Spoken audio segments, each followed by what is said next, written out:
Hello, everyone. It's Jerry at the Fledge. Welcome to another episode of Every Damn Day. And today on the show, we've got our good friend Brent Case, all the way from Grand Rapids, Michigan. How you doing today? I'm doing great, Jerry. How are you? I am doing well. So yesterday on the show, I had Chris Knapp. He is visually impaired. And, I said hello with sign language. I'll say see you later with sign language at the end.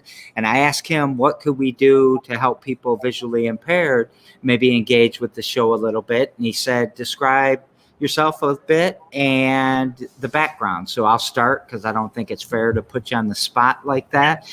But I'm Jerry. I got headphones on. I got brown hair. I've got kind of a brown skin. Depends on the light. I got brown eyes. I'm wearing a Bigger Brain, Better World, which represents our Fledge Foundation. And I'm sitting in front of a big painting of the Leelanau Peninsula, 8 foot by 13 foot. That's a work in progress right now. Your turn, Brent. Cool. I'm Brent Case. I'm with The Right Place in Grand Rapids, Michigan. Right now, I am sitting in the basement of the Fledge over on the east side of Lansing. I'm wearing dark maroon 3/4 zip pullover, black shirt underneath it. My appearance, I wear glasses. I have short brownish gray hair, little rough beard going on. I'm definitely Caucasian male. Behind me is a tapestry. It looks like the Zodiac, and I'm in a sound room. It's pretty darn cool. Thank you very much for describing that. I appreciate it. So let's jump right into you for a second. Sure. Tell us about you. Where were you born and raised? Went to school? Cool. Well, I was born in 1970. So I hit the big 50 this year in Big Rapids, Michigan, which is over on the west side, about an hour north of Grand Rapids. My mom and I actually have an identical twin brother, Brad. We grew up on the west side for a little while, lived in GR area, Kentwood, Wyoming, and then migrated north, lived over in the Mount Pleasant area around the big town of Remus and Barreton. So we went to a high school called Chippewa Hills, and after that, I joined the Army. I was a paratrooper. I was in the Gulf War. So actually later this month, it'll be 30 years since I went into Iraq during the Gulf War. So it's hard to believe that time passes so quickly. That was a great experience for me. I got out of the Army off active duty after the war and went to Central Michigan University. During that time, was also in the National Guard. I was also a camp counselor up at the UAW Family Education Center. Met lots of great people. Still have lifelong friends from there. I got my undergrad degree in manufacturing. So I was always fascinated by the way things are made. And so I wanted to get into manufacturing. Being from Michigan, I was a car guy. I got into automotive at an early age. Did an internship with a company in Detroit. We made about 70 parts for the Dodge Viper. I was down at Viper Assembly where they make them by hand, coming off the line, for a 24, 25-year-old kid. That was very cool. Stayed in automotive. I met my lovely wife, Mindy, when I worked at Johnson Controls over in Holland. We made automotive interior parts there. But I actually answered an ad in the newspaper. Of course, this is dating myself, but I answered an ad in the newspaper and got a job at the Michigan Economic Development Corporation. And that's when I left the manufacturing world and became a business development manager for advanced manufacturing initiatives at the state level. And that launched my career 20 years ago into economic development. I've done a lot of things over the last 20 years, been around the state. Before I moved to The Right Place, I was in Chicago for a couple of years. I worked for a statewide agency where our role was to recruit new companies and assist them set up operations in the state of Illinois. It's very exciting. It was great to live in downtown Chicago. I came back, it was just over a year ago. So it was October of 2019 that I came back to Michigan, had a death in the family, and just realized that I needed to get back to the state. Fortunately, I had worked with The Right Place back in 2002 after I left the MEDC, and had a great rapport and relationship with Birgit Close, who's the most recent CEO of The Right Place. She actually retired last week, and we have a new CEO coming on in March. But they were the first people I called, and they're like, "Yeah, we want you back," and everything worked out. And I've been doing business attraction for The Right Place for the last year, which has been a bit challenging, as you can imagine, during a pandemic. But now I'm here, and I'm glad to be back in Lansing. As you well know, Jerry, you and I first met when I worked at LEAP, the Lansing Economic Area Partnership, and I was the VP of Business Attraction there, and still have a fantastic relationship with Bob Trezise and the team over there. And so I'm really, really happy to be in Lansing today, sitting in your basement and having this conversation with you. I love it. So a couple of quick questions for my crowd out there that's listening. What's a newspaper? And they used to put jobs in what? Exactly. Yeah, right. I'm just kidding. Sorry about that. So did you work for Johnson Controls? Did we ever talk about Rich Cook? Do you know this I name? know Rich Cook. I worked with Rich Cook when I was at The Right Place the first time back in 2002. Yep. With Cascade too? Yep. Fred over there. Worked with Fred. So. Maybe X-Rite. Rich Cook was at X-Rite. Rich Cook was with X-Rite. Yep. Yeah. Yep. And he was actively involved with the Smart Zone over in Grand Rapids when we were getting that all going. Yep. Yeah, he was one of my early mentors in my career. Yeah. I was in automotive for a while too. Okay. Yep. So economic Grand Rapids. Rich and Fred, both icons in Grand Rapids for sure. Yeah. Fred got me into incubation. Okay, I cool. created an incubator for him in the 90s, Awesome. Which is kind of weird to me. Yeah. Economic development, attraction in particular. You're telling me big corporations don't want to take a bunch of risk and build plants all over the place during a global pandemic? Well, like most people, they've kind of sat back and take a wait and see attitude. Unfortunately, there has been some movement. Perigo, which is a global home healthcare company or their global headquarters in Ireland, but they have significant operations here in Michigan. Back in October of 2020, we were fortunate to announce that they're going to put their U.S. headquarters in downtown Grand Rapids. So 170 new jobs for downtown Grand Rapids and the surrounding area. They're also expanding in Holland. So, these global companies recognize that, the pandemic will pass us and life will go on. And so, they continue to make these strategic decisions, maybe not as fast as they were before the pandemic hit, but definitely still got to move forward. That I was being facetious, obviously. Yes. That's a good lead into the video you brought. You want me to play that? Sure. So this is hot off the press, this video. We made it to promote Grand Rapids and the Medical Mile. So roll tape. All right. It's amazing how far a mile can take you.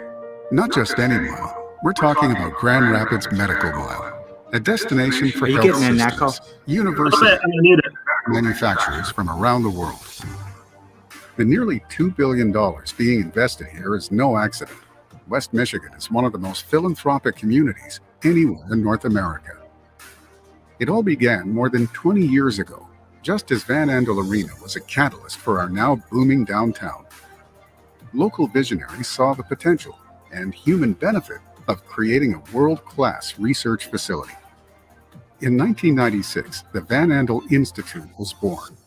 With a $1 billion endowment that now extends to biomedical research in neurodegenerative sciences, epigenetics, cancer, and cell biology, the Institute put West Michigan on the world map.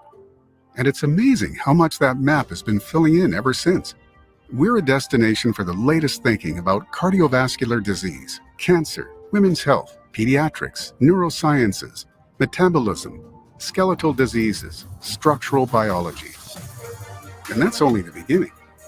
On any given day, the Medical Mile is teeming with activity from research institutions, medical school students and professors, and hundreds of physicians from across our 3 health systems. The progress has been so significant that the Medical Mile extends well beyond the mile itself through unique public and private partnerships and an unparalleled collaborative spirit. Our clinical, research, and medical device manufacturers are blazing a trail across our region, and they have plenty of talent to draw from. Our colleges and universities graduate 4,000 health and medical students every year. Over the past decade, careers in the health sciences have grown 27%. Compare that with the national average of 16%. These days, our workforce is more than 60,000 bioscience-related jobs, and it's only a matter of time before that number doubles. If you're looking to grow your business here, the opportunity is right before your eyes. Miles of it.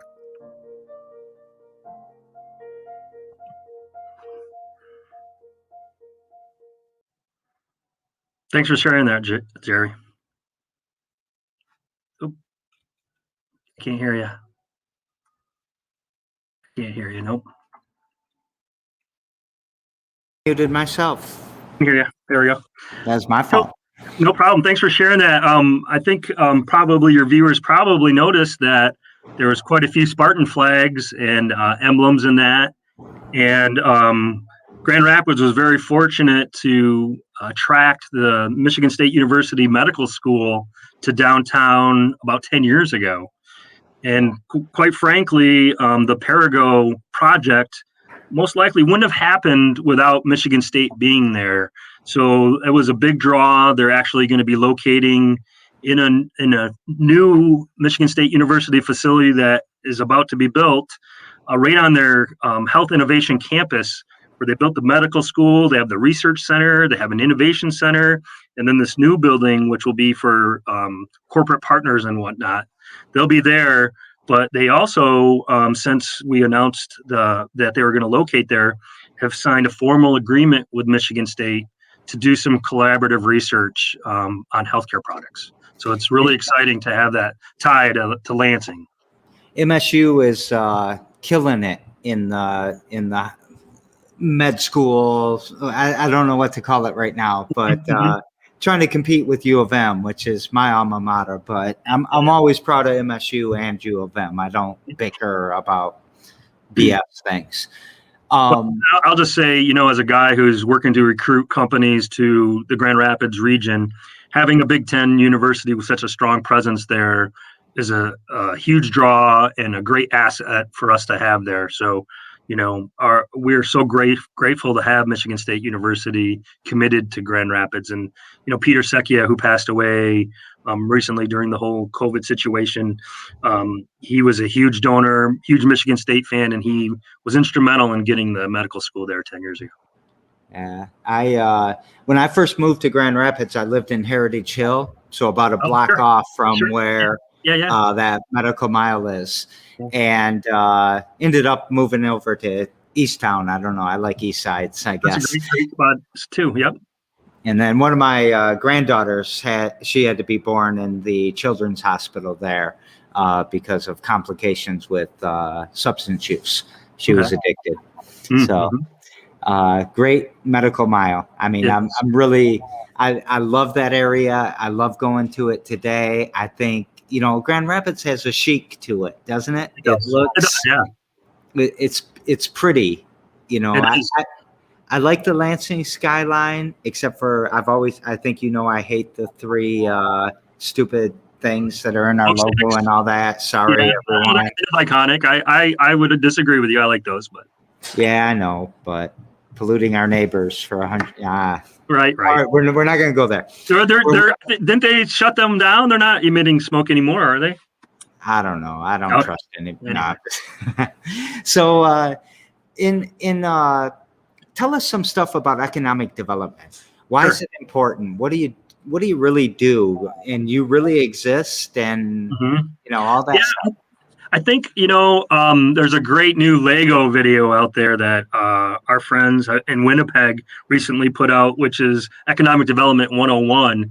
But it gives a scenario using Lego stop action film that explains what economic development is.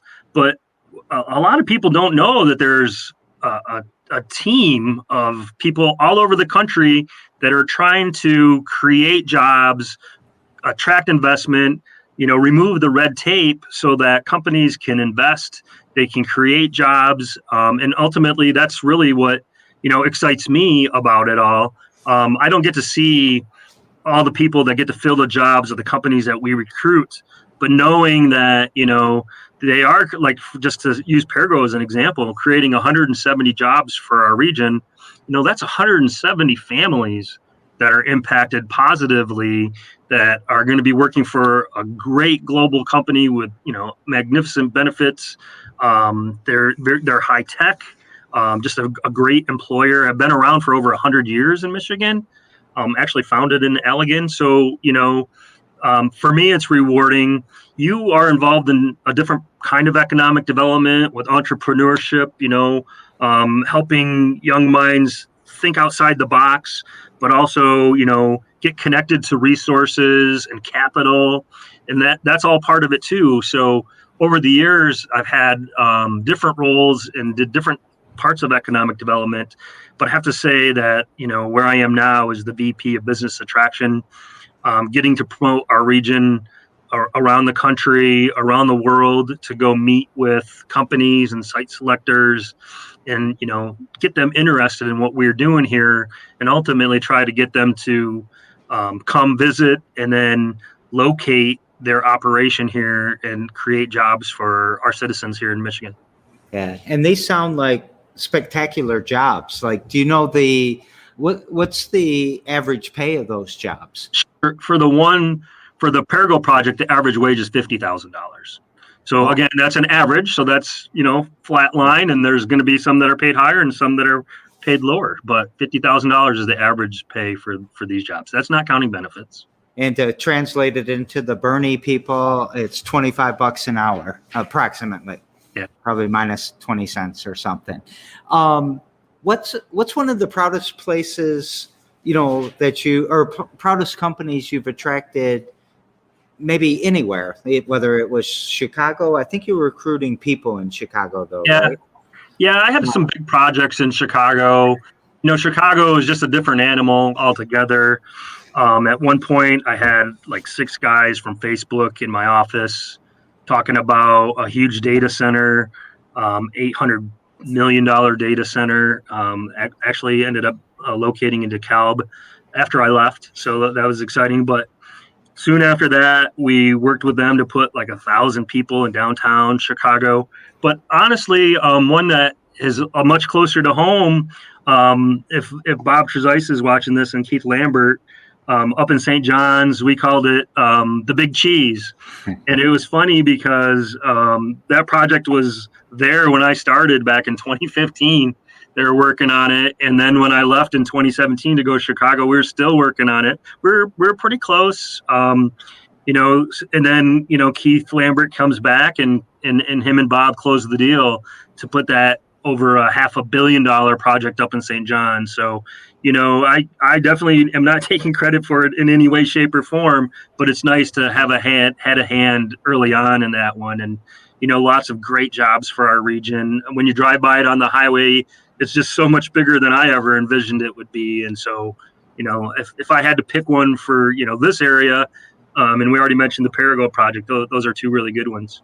Yeah, I haven't driven around much. I pretty much go from the east side to the south side, back and forth every single day.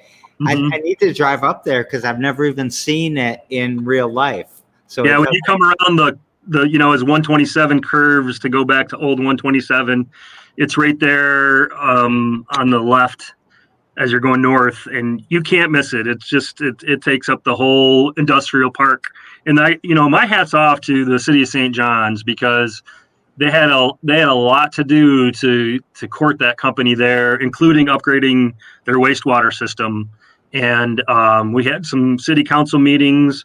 Also, Clinton County had a big hand in that, and the team up there. So it was definitely a regional effort. The MEDC had a huge hand in it. Carl Dean was working on that project. So it's just one for the record books. And Scott Corin, who was with Consumers Energy at the time, formerly with the Michigan Department of Ag, and now he works for the company that's there. So they loved him so much that they recruited him to join the company. But anyway, all good stuff.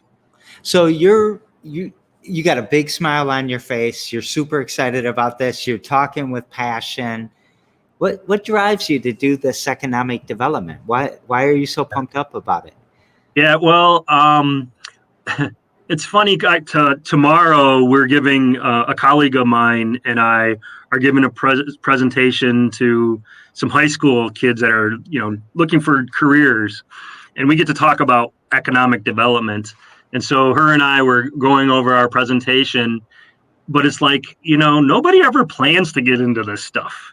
When I was doing manufacturing and looking for a job over here in Lansing, I never dreamed then, back in 1999, 2000, that I would have the opportunity to do everything I've done in the last 20 years. It's extremely exciting. You get to be on the cutting edge of technologies. Like back then, we were weighing, okay, what's it going to be? Is it going to be fuel cells or is it going to be hybrids? Telematics was brand new and Bluetooth technology was brand new 20 years ago, and we're like, oh yeah, it's going to change the way stuff is made and everything we do. And so, to see all that stuff come to fruition, it's really exciting for me. I still get the chance to go back into manufacturing plants. And so my education and experience, I can assist companies that way. But what's really awesome is I've traveled around the world and I've gotten to take a lot of people from the Lansing area with me. We made a trip to China. Man, I can't believe it. But Tim Damon, when I was working with him at the airport, at the Chamber of Commerce, and back then it was Bob Selig at the airport and the team there. But we took a group of over 20 people to China. And still have those relationships. Chris Holman still doing business with some of the people that we connected with over there. And, the last 4 years with the trade war and now the pandemic, there's been some issues with China. But, at the end of the day, it's people working with people and it's about relationships. So that was exciting. But then in 2017, I got to take a group to Italy. Some of the same people went to Italy, but we were working to recruit some companies. We got Michigan State signed up to do some back and forth with the Polytechnic University there, where professors could do joint research, where students could do internships, and companies could collaborate. And still working with some of the companies there in Turin that we met with, been back several times since. So, going around the world, trying to get companies to come here. When they come here and find out about Lansing or Grand Rapids, oh, I only know about Detroit. Oh, isn't Detroit the capital of Michigan? No, there's actually quite a bit outside of Detroit. So, it's rewarding to tell the story of Michigan. We always get to hold up our hand and use our pocket map to point wherever we are, so that's kind of cool too. When I was in Dubai, I'd always mention Michigan, and they'd be like, "Yeah, Chicago, Mm-hmm. Lake Michigan, and Michigan Avenue, and all of that." Yeah. What, I want to try to. We got a small time constraint compared to just rambling on like we did with Brent Forsberg the other day. Brother Brent. Just trying to dig at him a little bit. What would you say your mission is? Like, what pops you out of bed every day? What are you trying to do? What are you pushing forward? And what do you do every day to push that forward? Sure. Every damn day. Every damn day. Every damn day, what gets me out of bed is serving West Michigan. So I'm part of a private nonprofit. We're not government. We're funded by corporate partners that recognize that what we do is important enough for them to put money into it and elevate the region. You wouldn't think that if you're a successful company in Grand Rapids, you would want and pay for us to go possibly recruit some competition. But competition and innovation are great. They also create the jobs. But so it's not only the existing companies that are in the greater Grand Rapids region, but it's the citizens as well, and trying to help them, move up and provide them opportunities so they can advance their careers and keep getting more and better jobs. So that excites me. And then you really, I haven't mentioned it yet, but I'm a father of two sons, and Austin and Aiden, they're 19 and 17. And a lot of what I do is just because of them, be a positive role model for them, show them that they can make a difference. Austin's getting ready to graduate from Mid-Michigan College with an IT degree in cybersecurity, and, he's looking for jobs. And so we're making those connections for him. My youngest son, Aiden, is graduating from high school, Beale City High School, in May. And so, for me, it's been important to show them that there's so much more outside of Beale City, and take them, when I moved to Lansing, it was a big city. When I moved to Chicago, obviously that was huge, but had the chance to take them to Europe and just show them the world and think big. And so those are the things that really get me excited and up and moving every damn day. I was wondering when you were going to bring them up. I've always been so, I'm really proud of my kids. We're all proud of our kids, but not everybody's proud of their kids. Right. And I am, and I know you are. You've always talked about your kids. I'm glad you brought them up and gave them a shout out there.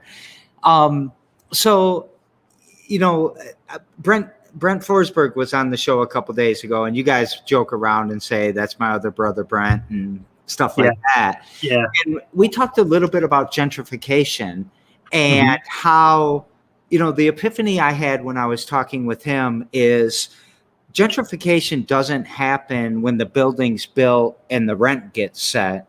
Gentrification happens way before that, when the jobs aren't there, when the talent has become obsolete, if you will, where the skills or whatever. You're preventing gentrification by doing this, right? You're lifting everybody up, or not? Well, I would say that's the goal, but I mean, gentrification happens when, the business district is out of space, and these developers like Brent, are like, oh, but wouldn't it be cool if we take this burnout building and make it into something? And, I think gentrification to a certain extent has a bad rap or a negative connotation. But, I think it's great that instead of tearing stuff down and building anew for everything, to take what's there and, make it better and provide housing, affordable housing, and commercial opportunities as well. And since you mentioned Brother Brent, him and I are working on a huge workforce development project. I'm not ready to take it public, but it's very significant, and it's in West Michigan. But it would be a game changer and be a model that others could emulate around the state and actually around the country.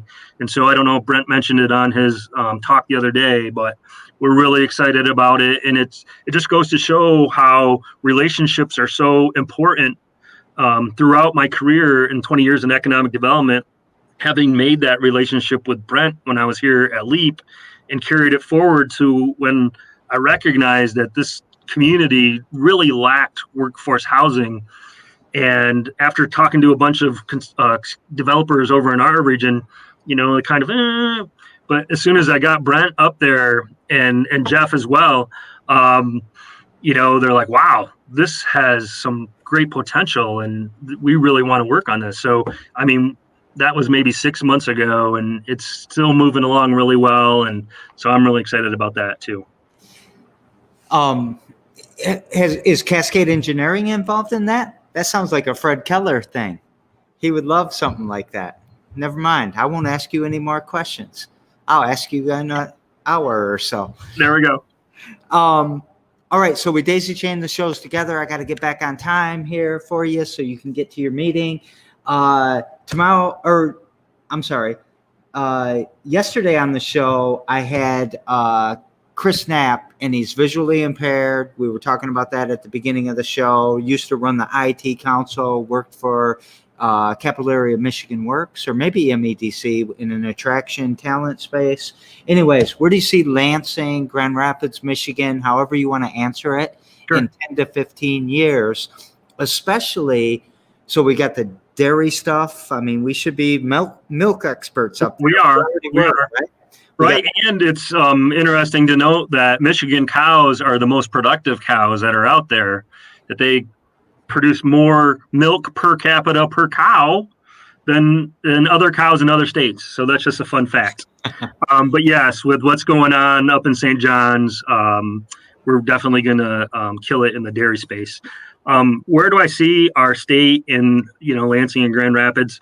Well, I think Lansing and Grand Rapids are very fortunate to have visionaries in each town, and not only people with vision, but with money. And so, in the time that I've been in Lansing for the last over 10 years, before moving to Chicago and back to Grand Rapids, I seen it change significantly. I'm not going to start naming anybody because I'll leave some people out, but you just look around Lansing and the things that have gone up, the new things in the skyline and the colors, and taking blighted neighborhoods and making them into something spectacular, making it a destination.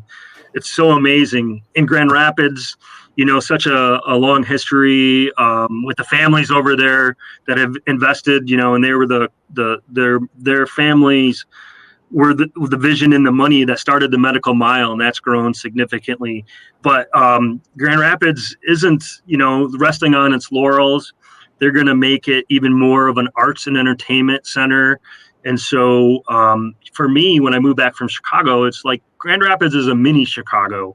It's walkable, lots of arts and culture.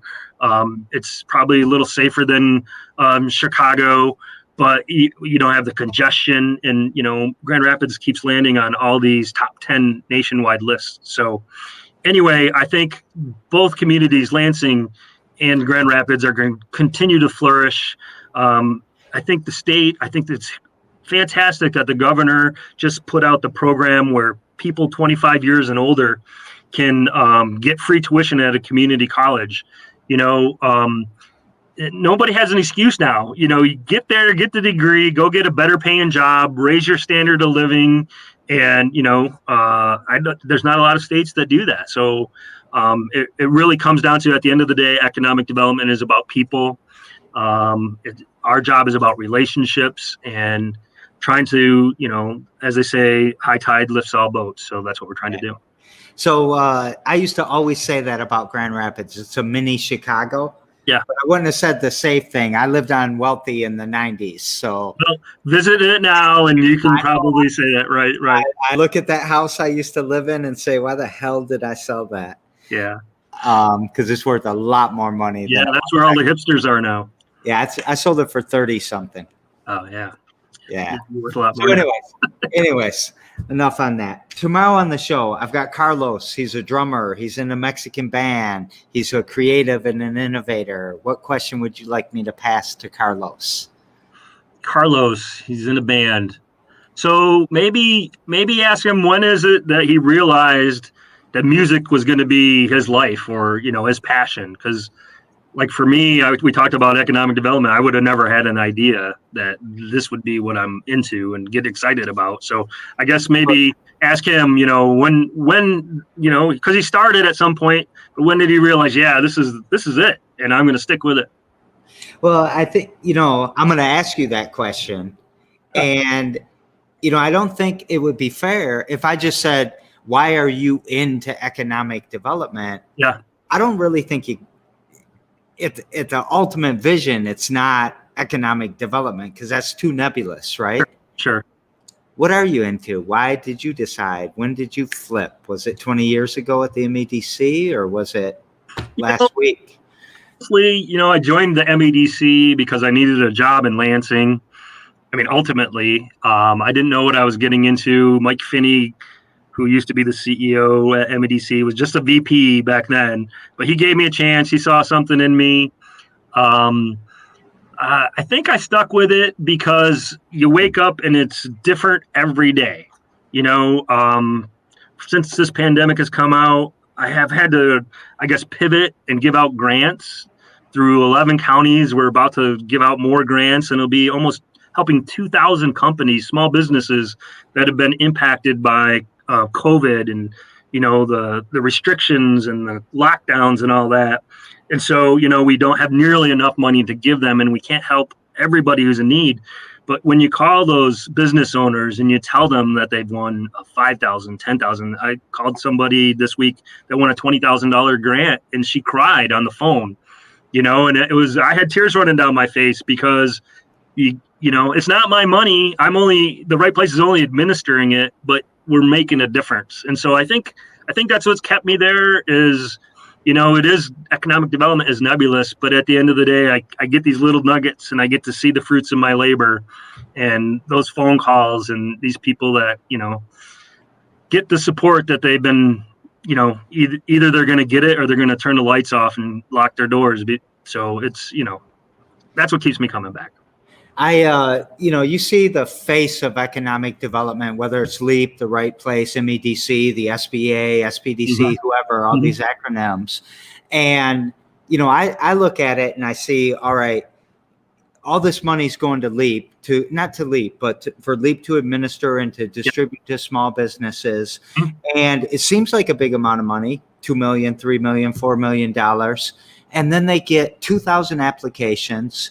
And they can only give out, 150 awards or whatever, and or dilute it. But dilution doesn't help anybody. No, right. And what a difficult time to be in economic development because you can't help the other 80% of the people. Right. That's the tough part of the job is, I know LEAP does it just as like we do at the Right Place, where we have a committee that helps make those difficult decisions. It's not any one person, but a group saying, these are the funding priorities. And really, it's kind of dictated by the legislature. And then the MEDC kind of passes it down, and we have to follow those guidelines. So, yeah, it's tough because we would love to give money to everybody in need. But like each round is targeted towards people who, didn't get it the time before. And this time in GR, about 102 of our grants are going to businesses that are closed or were closed due to COVID in the lockdown. So, more than half of the grants in Kent County are going to be going to companies that were closed. I'm really trying to say, here's a face in front of us of a person who cares. And he's doing the best he can with the resources that he has. And I think LEAP is doing the same way or same thing, the MEDC. Everyone, the feds need to do a little bit better. We need to do a little bit better. There'll be more coming. But it's, these are tough times. And, I appreciate your passion. Thanks, Jerry. Towards making our cities better, making our communities better. I do want to say Chris Holman one more time, because earlier today I was talking to someone else about him. Then you brought him up. Yep. I have this superstition. If I say his name 3 times, then he'll come on the show. I'd love to have Chris on the show. There's a shout out, Chris Holman. Get on here. Yeah, there we go.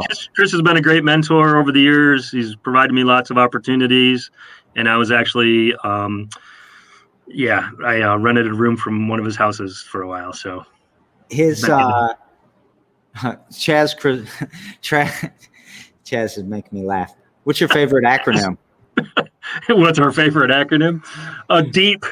LEAP just came up with my new favorite acronym is DEEP. I liked it. I was surprised. Yeah. Actually, I was like, Tony's all DEEP now. There we go. That was a good one. I do like DEEP. Yep. You want to give a shout out to DEEP? Just say what it is real quick. Well, help me out. I know it has to do with equity and inclusiveness, and I can't remember exactly what it was. I just remember it was clever. It is clever. Equity, economic partnership. I don't know. Yeah, but the point is to help build equity in our Black and Brown and BIPOC communities. Yep. And I think it's a spectacular program. I'm really proud of Tony. I think he's going to do a good job at it, and the acronym's badass. The acronym is badass. It's going to be a program that other economic development agencies emulate. So kudos to LEAP for launching that. Yeah. And I'll give a shout out to One and All. I think we're doing a good job with that as well. The entrepreneurs we're helping walk through a cohort that are under the ALICE threshold. So we're at 40 minutes. We got to go. Okay. You got a meeting or something. You're a big I got to jump on something related to economic development and business attraction. So thank you so much, sir. There's another acronym, MEDA. Oh, with Mita? Yeah. Yeah, all right. So everyone, we will see you later. Thank you, Brent. I'll talk to you in a little bit. All right. Bye-bye. And see you, Chad.